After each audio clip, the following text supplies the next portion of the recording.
The Cleveland Cavaliers really need a backup big. In fact, the Cleveland Cavaliers have needed a backup big for quite some time. I think the last time the Cavs had a reliable backup center that they could play in meaningful minutes was maybe Channing Frye or Timothy Mozgov, because yeah, there was a brief stretch in 2020 where JaVale McGee was giving you surprisingly good minutes, but the reality is Cleveland hasn't had a backup big that they could trust for long stretches in really the past 8 years. And of course, they had power forwards like Kevin Love and Larry Nance Jr. or Lauri Markkanen, who were all capable of scaling up to play occasional minutes at the 5, but I'm talking about a true center who can hold down the fort and provide relief minutes for Jarrett Allen and Evan Mobley, or even fill in for them if one of them is injured. This is where the Cavs rotation has been incredibly thin, even with the front office trying everything to provide help in this department. We've had names such as Ed Davis, Thon Maker, Mamadi Diakite, Robin Lopez, Damian Jones, Moses Brown, Taco Fall, and even Luke Cornett, all in the 3 years since they drafted Evan Mobley, and somehow after all of that, their best option ultimately was calling Tristan Thompson to leave his job at ESPN and return once more to the Cavaliers. And even after Thompson was caught using PEDs and suspended for 25 games, he remained the best option the Cavs have had at backup center over the last 5 years. And that is really saying something. Now, there's actually two problems here, and I've already mentioned them both. Because yes, you would like to have a backup center who can play minutes at the 5 in case Mobley or Allen are injured, or even if they just need a breather. Having that depth is obviously important, but the Cavs haven't just missed on finding a second string center, they have really missed on finding frontcourt talent in general. Aside from Mobley and Allen, when you look at the last few years, the loss of Markkanen, Love, and Nance without any viable replacements has stung them more than you would have thought. Because not only do they not have a true backup center to rely on, but they don't have a reliable power forward either. Now, I mentioned how Tristan Thompson was able to jump right off the couch and become their best backup center, but Marcus Morris also went from unemployed to in an NBA playoff rotation strictly off of the fact that Georges Niang had become so unplayable for the Cavs that anybody would have been an upgrade. And to be fair, while the bar was set incredibly low, Morris did genuinely play good basketball to end the season. He actually scored 25 points on 10 of 12 shooting in that elimination game against Boston, which is actually kind of crazy. But it's a problem. It is a problem that Cleveland's depth chart has been so abysmal that someone like Morris could come in and become such an instant improvement like this. And when you even look back at each of the last 3 seasons, you can point to the lack of frontcourt depth as a legitimate reason for why the Cavs came up short. Back in 2022, Jarrett Allen, who was having an all-star season that year, got injured and he ended up missing the final 17 games of the regular season. During that stretch, the Cavs were relying on the likes of Ed Davis and Moses Brown, two players who Davis retired at the end of the year and Brown is still searching for success at the NBA level, and the Cavs fell from 6th in the Eastern Conference to 11th during those final 17 games.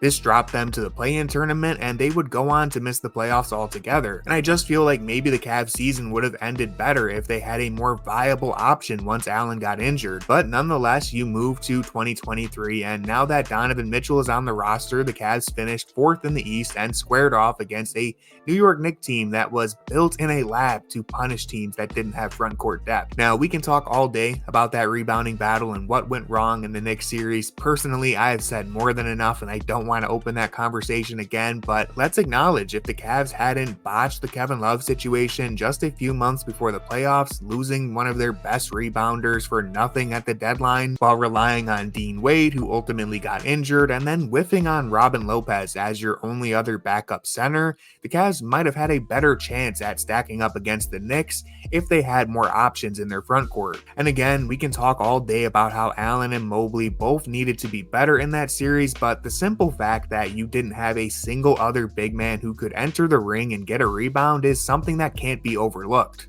And to be fair, it wasn't completely overlooked because the Cavs went ahead and signed both Damian Jones and Tristan Thompson in the following offseason, and this was the front office attempting to address that concern. Now, as we all know, Thompson was actually a pleasant surprise last season, but he's in the very late stages of his career, and if anyone follows him on Twitter, Tristan is dabbling into the crypto business right now, so I don't know how much longer you feel comfortable relying on this guy. And then as for Damian Jones, he was never able to be a truly impactful player for the Cavs, and he has actually left the NBA altogether to play in China this summer, which if you look at most of the names Cleveland has signed in their attempt to fill this frontcourt position, then you'd be surprised, or maybe not so surprised, by how many of these guys are out of the league altogether just shortly after their time in Cleveland. The Cavs have really failed to properly address this gap in their rotation, and while I don't think this rundown was even necessary for explaining why the backup big has been such a failure, now that we did it anyways, let's try and talk about some solutions. And you know what? This is the hard part, because while we all want to be angry at Kobe Altman and the front office, it's a lot more difficult to find backup centers than you would maybe think. This is where we need a healthy dose of perspective. If you look around the NBA, there just aren't many backup bigs worth getting excited about. Sure, you have players like Naz Reid and Derek Lively, but really all you're hoping for at this position is someone who can play minutes without being a total train wreck. And that's why the Cavs have had a problem, because currently they don't have anything but train wrecks on their bench. We all know how George Niang as the Kevin Love replacement turned out, and while Dean Wade is by far their most reliable frontcourt option, he's too small to properly play the 5 the way that Kevin Love did, and Wade has never been healthy or available enough to really feel comfortable with him being your only salvation. Adding a big in free agency would have been ideal, but again, it's important to remember that this stuff goes both ways. There aren't many quality backup bigs to begin with, and when you look at things from the perspective of whoever they're trying to sign, those players probably aren't interested in joining a Cavs team that already has 2 cornerstone bigs and will only ever rely on them as emergency options. This is the dilemma the Cavs have been facing, and it's probably a big reason why names like Precious Achiuwa and Mason Plumlee have signed with teams that can offer them more playing time. As of right now, when you look at the available free agents, it's not really pretty. I'd say maybe Bismack Biyombo is your best shot at finding a true center, but he didn't have a great season last year, and he is definitely in the late stages of his career. Other than that, there's not many people who fit this build. You'd have to take a chance on an unknown player and hope that you can strike gold. If you're just trying to find any front court help and someone who can play power forward and then maybe scale up to the 5, then I'd consider bringing back Marcus Morris or taking a swing on someone like JT Thor, who just had a nice run in the Olympics. I know some people would like to see Isaiah Mobley, but I'd imagine if the Cavs felt any confidence in him, then he would have had his chance already. That same thing goes for Pete Nance, and then Emoni Bates is someone who doesn't fit this criteria to me, as he doesn't really have the size or weight to play the power forward position. So really what I'm trying to say is the Cavs probably aren't fixing this issue anytime soon. They just don't have the option. You'd have to either discover a hidden gem or land something in a trade to properly address the issue at this point. And while that's all entirely possible, I think we should probably brace ourselves for another season of holding our breaths every time Allen and Mobley fall down, because if either one is injured, then the Cavs will once again be struggling to replace them this season.